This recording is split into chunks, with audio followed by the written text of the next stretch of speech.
kakonsyava, day 21 ng ating 365-day real estate journey. Let me ask you this. Naranasan nyo na po ba na makaharap ng kliyente na kahit ibigay mo na lahat, parang kulang ka pa rin sa kanya?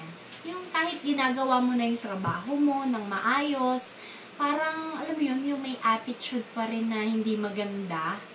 Mga kakonsyava, hindi tayo laging makakaiwas sa mga ganitong sitwasyon.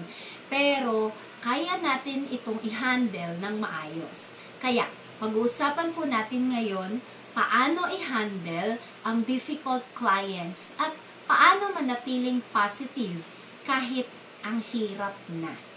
And syempre, don't forget to like, share, and follow para mas marami pa po tayong ma-inspire at matulungan. Unang-una, kahit gaano kahirap ang sitwasyon, huwag kang bibitaw sa pagiging professional. Mga kakonsyava, kahit po medyo bastos o demanding na po yung kausap mo, huwag kang bababa sa level nila. Stay calm, stay respectful. Ang pagiging professional mo ang magdadala ng respeto, hindi lang mula sa kliyente, kundi sa iba pang nakakakita ng trabaho mo.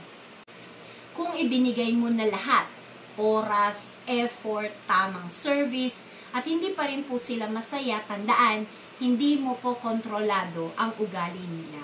Sabihin mo sa sarili mo, ginawa ko ang lahat ng kaya ko. Hindi ko responsibilidad yung attitude nila.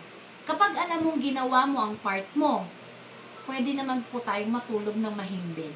Hindi mo kailangan dalhin yung stress nila sa sarili mong buhay. Huwag po ikaw matatakot na magsabi ng totoo o mag-set ng boundaries kapag kailangan. Halimbawa, kapag may hinihingi sila na hindi naman na makatwiran, sabihin mo ng maayos, "Ma'am, sir, gusto ko pong makatulong, pero ito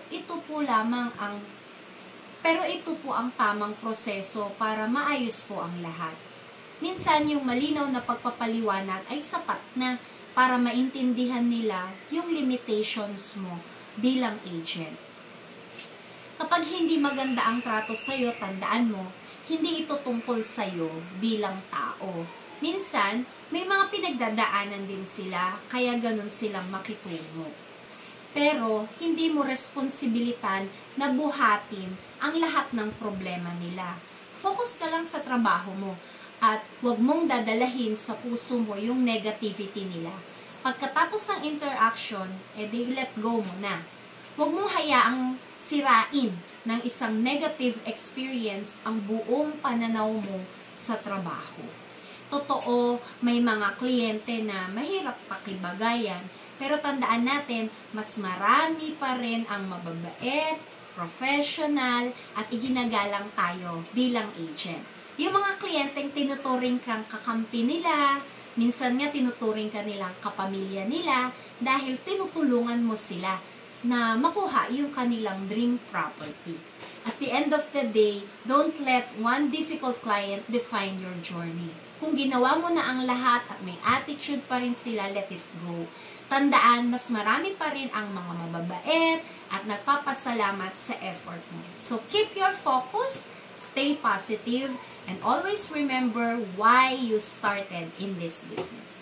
And syempre, don't forget to like, share, and follow para mas marami pa po tayong ma-inspire at matulungan. This is Natalie Concha of VS Concha Realty. Laging tandaan, real estate is for everyone. Let's learn and grow together.